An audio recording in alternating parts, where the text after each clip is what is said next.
pH.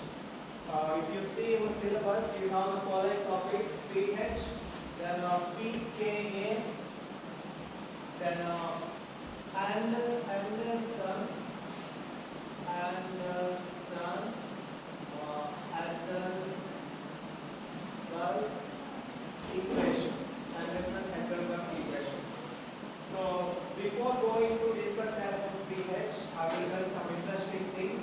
Any idea why we need to study pH? What is pH? What is your understanding about pH? Yes? Acid and base. So someone saying acid and base. When we write all your points, then I will discuss acid, base. Then hydrogen ion concentration. Okay, H plus ion concentration. Then any other ideas? Hydrogen ion concentration. Anyone? Can anyone say what is the normal blood pH? Yes. Yes, 7.4. Okay, 7.4 is a average value. The range will be 7.35 to 7.45. This is the pH of the human blood. Human blood has a pH of 7.35 to 7.45. Okay. What is the pH of water? Water pH? Not 0, okay. Water pH is 7. Right? Less than 7 is called as, less than 7 means 6, 5, 4, 3, 2, 1. This is called as acidic. Very good. Acidic. Less than 7 is acidic. More than 7 is? Yes, called as? Basic. Very good. Basic. Basic is also called as alkaline. Alkaline. If you see the charge, if you see the electricity charge, base will be always negative charged, whereas acids are always positively charged. Okay, so pH is measured either acidic or basic on a scale. This is called pH scale. That scale is called as, can anyone say pH scale is called as? Who discovered pH scale? There is a scientist. Sorensen scale. Sorensen scale. So this is what you might study here and there in some textbooks about pH. Am I correct? Anything else you know about pH? pH, there is a paper, litmus paper. Litmus paper will change its colors depending upon acidic or basic nature. So there is some methods of measuring pH. So what is the significance of pH? Why we are studying pH? Why blood is only in this pH range? What is the significance? Any idea? Have you ever thought about this question? Why we need to study pH? Why it is important? Why pH is important?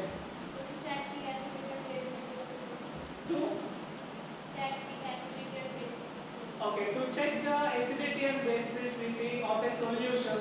I was discussing about biologically speaking, why we need pH. Can you drink acid? What happens if you drink acid? We will die, right? Keep in mind, very interesting thing. Even I saw recently, entire life on planet Earth. You are late to this class. Anyway, can go from this side. Okay, listen. All life on planet Earth, the pH of life I'm writing, okay? All animals, you take a bacteria or anything. All animals has a pH in the range of 6.8 to 7.8. That means if pH is greater than 7.8, they will die. Less than 6.8, they will die. So that means there is a link with the life and the pH. Somehow, all living organisms maintain this pH. We don't know why they are maintaining this pH.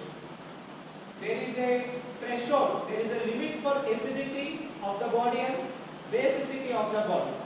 Maybe this pH plays a vital role in keeping life alive. But we don't know why it's happening. What my point?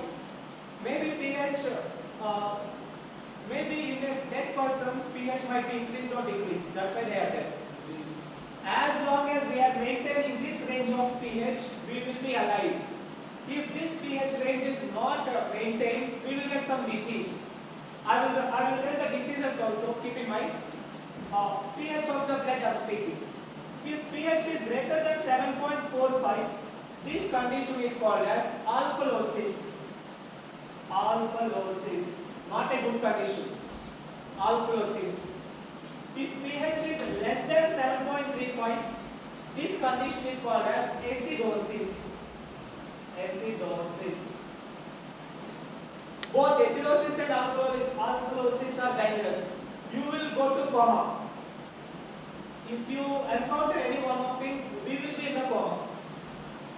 Okay, your brain will die, and you will be in permanent state. Okay, vegetative state.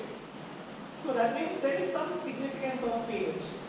To understand pH, by the way, overall, if you see the blood pH, the overall pH of the blood is alkaline.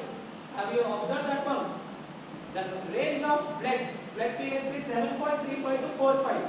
That means it is on the alkaline spectrum. It is on the alkaline side, not on acidic side. That means overall the blood is in alkaline side. Alkaline. So blood is always alkaline in condition. It's always a base, not an acid. Got it? So why this is happening? In order to understand the pH, we need to understand some basics. I will start with a battery. Okay. So charge. Say for example, can anyone tell how a battery works? So this is an anode. Assume there are 3 protons and there are 3 electrons. What is the net charge of this battery? Net charge of this battery is, say for example, I connected a bulb here. Okay, this is positive side, this is negative side. Can the electricity flow now? It won't flow because total number of protons and electrons are same. So the net charge is 0. We won't get any electricity. There is no charge to this system. No, either I need to remove one proton, making it negatively charged, or I will remove some electron, making it a negative or positively charged. This is a positive charge system, and this will be a negative charge system. Got it right? There should be some potential difference for the flow of electricity. In this case, the potential difference is this is negatively charged, and the potential difference is -1. We can say the volt of this system is 1. If I remove one proton, the volt of this system is 2. Negatively charged 2. Got it? In this aspect, it is clear, right? How charge maintains. We need a potential difference to have an energy, to make the energy flow. In order to light the bulb, there should be some potential energy difference. Here 3 electrons, 1 proton. So the movement will be this side or that side. That depends. Is it clear? In this aspect, our overall body looks like this system only. Our overall body is a negatively charged body. That is what the blood states. The pH of the blood, if you see, it is a negatively charged state. That means we always carrying some negative charge in our body. We have some energy. That energy is a negative charged energy. Is it clear? Why do we need this energy? For the work. Okay? Only when there is a difference we can work. Okay? This energy, especially there is a molecule called phosphate. Phosphate is a negatively charged molecule. Phosphate will give energy to us. Phosphate will maintain the reserve, the negatively charged reserve in our body. Phosphate will make the negatively charged reservoir in our body. And now you can understand, right, what I am trying to say. Whatever we are eating, it can be carbohydrates, it can be anything. At the end of the day, the cell wants 3 phosphates. That phosphate is connected with a biomolecule called adenine. See, now you got the famous answer. ATP. Now we understood, right, why we need ATPs. ATPs are the energy of our body. We are saying this is the reason. We are maintaining the phosphate alkali reserve in the body. As long as there is a potential variation, we will be alive. Is everything clear so far? Right? It is clear. Now, what's happening in the body is, when we are utilizing this energy will dump acids. It will make acids and water. It will create some acids. Just assume it's a closed system, there is no break in the system. Then these acids will replace here and overall energy will be zero. That means we will die. We are under constant dead situation. Speaking electrically or charge. Okay? We are taking alkalis, body producing acids, and they are neutralizing the effect. So that's why always we need to maintain this reserve. To maintain this reserve I can say as an anion gap. I am telling in a very simplest forms. This is not the right approach, but to make you understand the concept, I am giving these analogies. Okay? So there is a proper terms I will discuss later. So this gap is very important for the maintenance of our body, like energy. Clear? This gap can be stated as an anion gap. Okay. If some acids are filling in this gap, we need to remove those acids to maintain this alkali reserve. Okay. If some acids are coming here, we will remove those acids. We have a mechanism of removing the excessive acids to maintain the pH of the blood. Those things, the things that are removing and maintaining pH, they are called as buffers. Buffers are the substances that will maintain the pH of the body in its normal range. But buffers have a limitation. Buffers have a limitation. If acids are beyond the buffer threshold, buffer cannot stop it. Buffer will it will raise its hands up. Okay, it will give up. So now you have understood what is the role of buffers also. Because through our regular diet, we are constantly eating diet and we are making acids. Metabolism causing some acids, and these acids needs to be removed. The primary organ that is responsible to excrete these acids from the body is kidney.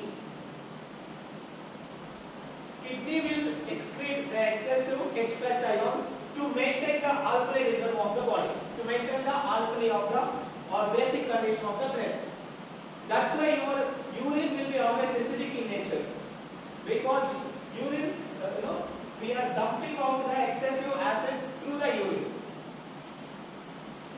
Is it clear? So now now you understood that kidney playing one important role in finally eliminating acids from the body. But we need some buffer system. Those buffers are, I will discuss what are these buffers. And why do we need, in order to understand buffers, we need to understand Henderson-Peterson equation or to understand pH. So now you have understood the concept of pH and why this pH is important to maintain the alkali reserve, just like a battery. Is it clear? Now let me give you one example. If I take an acid and injecting acid into the blood, you can understand the consequences. We are neutralizing the system and we are prone to death. That's why acids are always dangerous. Right? Now, is there any circumstances where unknowingly we are injecting acids into body? Is there any such circumstances? Shall I give one answer? Water. Water is an acid in terms of the blood pH. Blood pH is 7.35. Less than 7.35 will be an acid to the blood. On normal scale we are saying less than 7 is acid. But from blood point of view, when the minimal value is 3.5, less than 3.5 will be an acid condition. That means without water we can't survive. That means whenever we are drinking water, we are prone to acidosis in the body. and that water H+ ions must be removed. So that is where the buffer systems acts. Say for example, this equation is very important for saline preparation. I want to make a saline where I need to inject saline into the patient body. What if I am giving normal water to the body? That's the patient will die. Even if I am keeping some salts, I need to calculate the charge of the salts. How many protons I am adding, that is Na+, and how many Cl- chloride I am adding, okay, sodium chlorides. If there is any disbalance between sodium and chloride levels in a saline bottle, we are killing the patient. So maintaining pH is maintaining life. So what are the applications of pH? For few examples are, whenever we are taking a drug, we are taking a tablet into the body, this drug will go to 4 steps. It will be absorbed, it will be distributed, it will be metabolized, and it will be excreted. The absorption and distribution of the drug is dependent on the pH of the blood and drug's chemical pH. If I add a slightly acidic drug, it will easily absorb in the body. If I add a slightly basic drug, it won't absorb faster in the body. So the mode of action or the effectiveness of the tablets can be altered by changing the pH. So now we are understanding that pH also important for drugs, pharmacy. Okay. Say for example, in case of heart attacks, I need a tablet that will dissolve very fast way to maintain, to stop further heart attacks in the patient. So I need to give a very effective drug that can easily dissolve in the body. So I might develop a, slightly acidic drug. So it will easily distributed. Or the drugs in between this range, they will slowly distribute in the body. Whereas, drugs below this range and this range will fastly distribute in the body. Okay. So there we understood. And third component, whatever preservatives I am using in the food. Okay, I was using some. You purchased a mango and you are going to eat a mango pickle. So we suspended mango in a salt solution. Ideally, we are suspending it in a salt solution, oil and salt, right? How much salt is good? To what extent I can maintain the acidity of my pickle? How much acidity is good to the consumption? All pickles are acidic in nature. To what extent I can take the acidity? So there, the diet protocols will be on pH again. Then last and final will be our water. What is the difference between mineralized water and normal water? Normal water will have more salts, and these salts will have various pH, and that can disturb our pH in the body. So that's why we are using demineralized water. Yes. Yeah, now listen. That is where I want to discuss. Even when we are taking slightly acidic or basic components, that will be neutralized by the buffers of the body. There are buffers in the body. That buffers will try to, they will suppress the acidity or basicity, but they have a limitation. They cannot suppress to an extent. There is a limitation to the buffering capacity. If chloride is too much, definitely what happens, well, can anyone say the definition of a salt? How a salt is formed? Biochemistry point of view. Proper definition, when a weak acid binds with a strong base, you will get crystals. Crystals are salt. Now listen, when you are taking such substances, not now, in long term, you will develop calculi or stones in the body. Renal calculi, renal stones, gallbladder stones. Stones are forming because of, exposure to acidic components or basic components. See, now there is a link with crystallization, stone formations and pH. Deabsorption. Not deabsorption. There are some pathways. I will discuss them. Okay. So anything excess or less are deadliest, fatal to the body. So by this you have understood the significance of pH and buffers in the body. Am I correct? Can I go to the next step now? Is everything clear so far? No doubts, right? Yeah. Now listen. Let us discuss some properties of acids. Okay. You need to remember these terms. Listen. An acid always split it into two types. Acid is a volatile substance. That's why in the lab I discussed actually. Acid is a volatile. When I say volatile, it is not a stable component. It will react with something. Acid will always react with something because it has excessive protons. Okay. When the acid mixes with water, it will split into two types: an acidic component and basic component. Acid will be split into a base and a acid part to make a neutral state. Okay. This splitting of acids is called as dissociation. Dissociation. Splitting of molecule, an acidic molecule is called as dissociation. Okay. There is a term, a formula for dissociation, that is pKa. pKa is the dissociation constant of acid. This pKa will measure the amount of acids to bases. It will measure the amount of acids to bases. Is everything clear? So now I introduce a new term called pKa. That I will discuss later. What is pKa? Then I want to tell one more thing. We have understood that blood pH is alkaline. So we need a ratio between bases and acids in the body. The ratio is like this. The ratio of base to acid, ratio of base to acid in the body is 200:1. For every 200 molecules of base, one acid is present in the body. And this is contributing to 7.35 to 7.45 pH. And I want to tell a few more things about pH.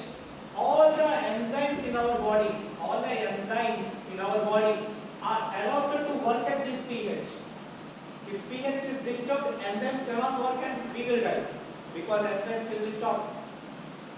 Okay, enzymes are the catalyzers of reactions.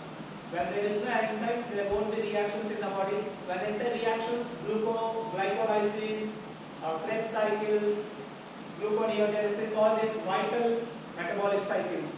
All those cycles require dependent on enzymes, and the enzymes activity dependent on pH.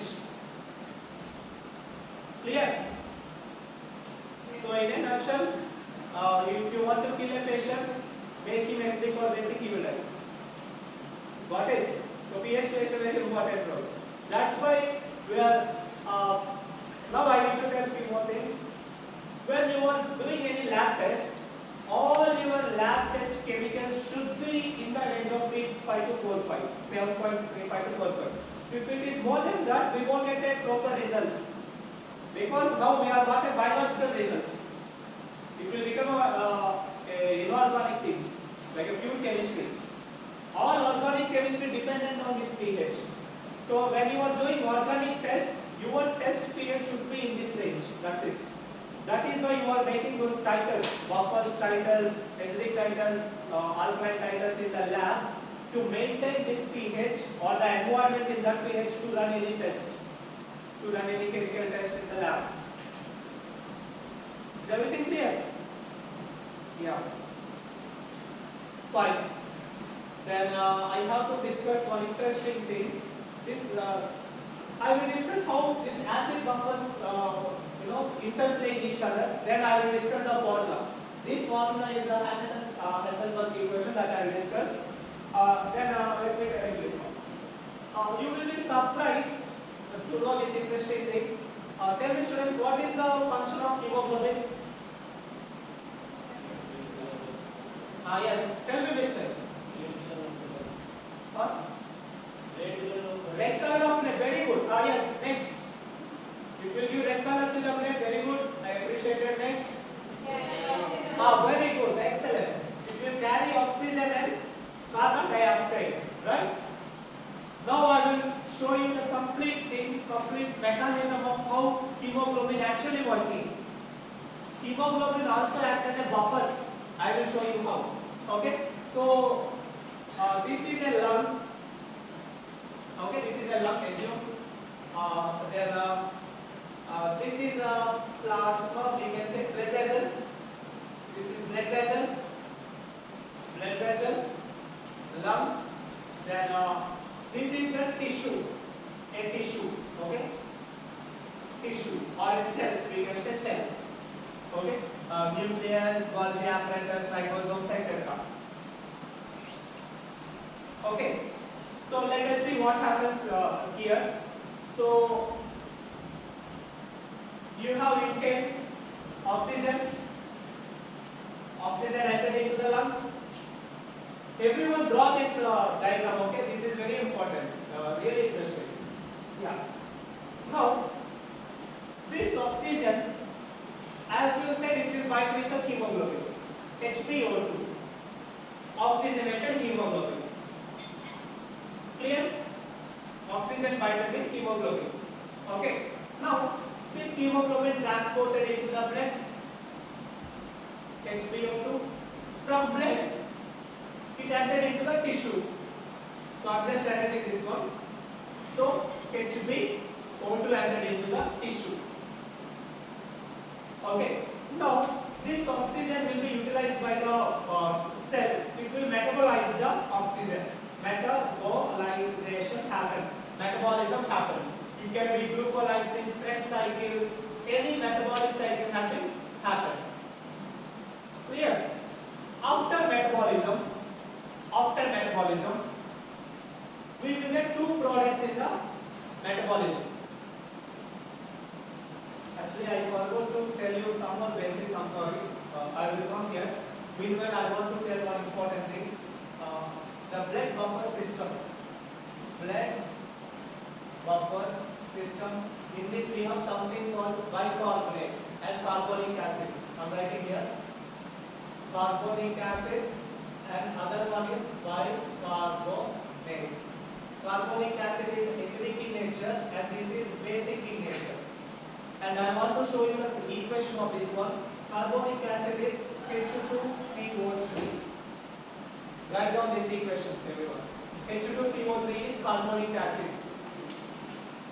H2CO3 is carbonic acid.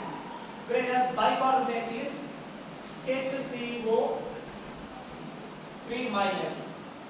HCO3 minus is bicarbonate. Okay? You remember this one? I will integrate this into the story. Okay? Bicarbonate is the major blood buffering system. Bicarbonate buffer system. This is called as bicarbonate buffer system. Okay? Coming to here. Again, a quick review. Oxygen binded with hemoglobin, transported to the tissues, utilized undergone metabolism. After metabolism, the byproduct of metabolism will be, now you know, CO2. Everyone knows. Okay, O2 utilized and CO2 released by the tissues. Right? Along with the CO2, it also released water. Tissues, at tissue level, we got water and CO2. Is it clear? Water and CO2. Now see here, something very interesting thing happens. Water and CO2 combines together. See, HCO3, H2CO3. It became H2CO3. What is this? It is carbonic acid. It is an acid. Got my point? Now we will prepare an acid. This acid will contribute to blood pH now. That means the more you take oxygen, the higher the chance of carbonic acid preparation in the body. Got it? And we can't escape from this acid formation. Then I will continue this one. So far clear, right? Yeah. Now, this acid, as I stated earlier, it is not a stable component. It is an unstable component. It is an unstable form. That means it won't stay in this form. This will be splitted again. This will be splitted into H plus plus HCO3 minus. This bicarbonate as this carbonic acid splitted again to H plus ion and HCO3 bicarbonate ion. Is it clear? This H plus ion will be buffered by hemoglobin. Hemoglobin will buffer this H plus ion. This is called as HHB. HHB, hemoglobin carrying a hydrogen ion, and this will migrate to the lungs. HHB came here, and empty hemoglobin entered into the lungs again. Previously, what we thought, hemoglobin will carry carbon dioxide to the lungs, but actually that is not happening. Hemoglobin just carrying H plus ion to the lungs, and carbon dioxide has been converted to carbonic acid and bicarbonate actually. In the textbooks we thought that hemoglobin carrying both H2 and O2 and CO2. But in reality that is not the right answer. Now you understood that what's going on? Okay. Meanwhile, this bicarbonate also comes to the lungs. HCO3 minus. HCO3 minus also came to lung. Clear? Now see what happens. This HB molecule will be released here. H plus plus HCO3 minus. They will bind again. Making H2CO3 carbonic acid. In the lungs, this H2CO3 will be splitted to CO2 plus H2O. This CO2 will be expelled outside. See, the journey of CO2 is a completely indirect journey. The journey of CO2 is like a carbonic acid journey actually. Have you seen how CO2 is expelled from the lungs? It is not through HB, rather than it's a pure metabolic reaction. The way we are excreting or expiring CO2 is a pure metabolic reaction based on acid and bases. Here the acid is HCO3 carbonic acid and base is bicarbonate. So it is the acid and base ratio that is keeping us alive. Respiration is possible because acid and bases. See some new reality. Previously you were just a hemoglobin. Actually hemoglobin is completely dependent on pH of the blood. Why I am telling this? Because this is the normal story in normal condition. Let us make this system acidic. When I make it acidic, more H plus ions are there, and more H plus ions cannot bind here, and that will collapse the O2 uptake. We cannot take O2 because there is an acidic environment in the body. More H plus ions and these H plus ions are disturbing the freely available hemoglobins.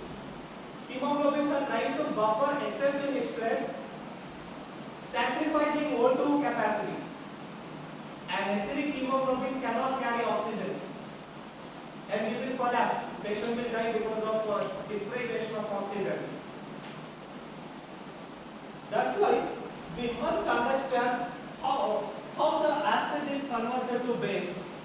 Is there any mathematical calculation to understand the conversion ratio of acid to bases? How to measure the conversion of acid to bases in the body? And that will be our Henderson-Hasselbalch equation. This class is until 2:40. What is the next class? Then I can take 2 more minutes. No worry. Write down the Henderson-Hasselbalch equation. This is really interesting. What? Time is 3 minutes is there. Write down. Quick. Yeah, write down the Henderson-Hasselbalch equation, everyone. So the idea is carbonic acid H2CO3. The idea is carbonic acid convert into bicarbonate plus H plus ion. Okay, H plus ion.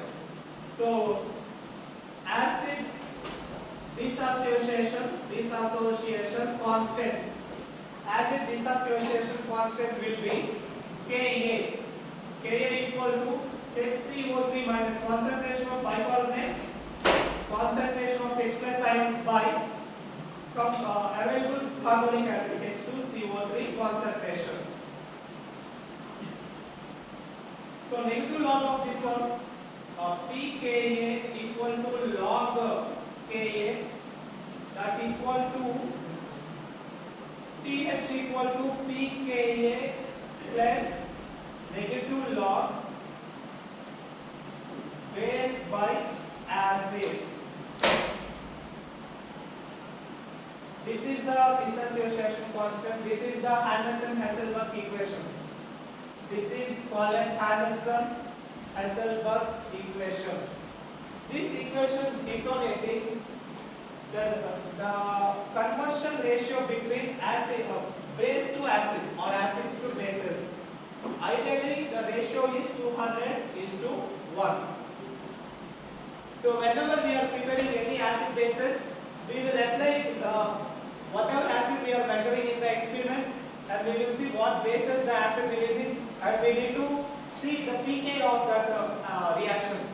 pKa should be always Henderson-Hasselbalch. There is a normal value, I forgot the normal value. That reaction must be fall under the normal value of pKa reaction or Henderson-Hasselbalch equation. Okay? Whatever drug you are making, even if you are making a acidic drug pKa should be a normal pKa. The dissociation constant should be normal. If not, that will be a poison. If the drug don't have a pKa value, then that will be a poison. Okay. So I think this is sufficient from my side. Other things Shubham sir will discuss it. Thank you very much. I took this material from Anant Satyanarayana. I think you Satyanarayana. Okay. Biochemistry by U Satyanarayana.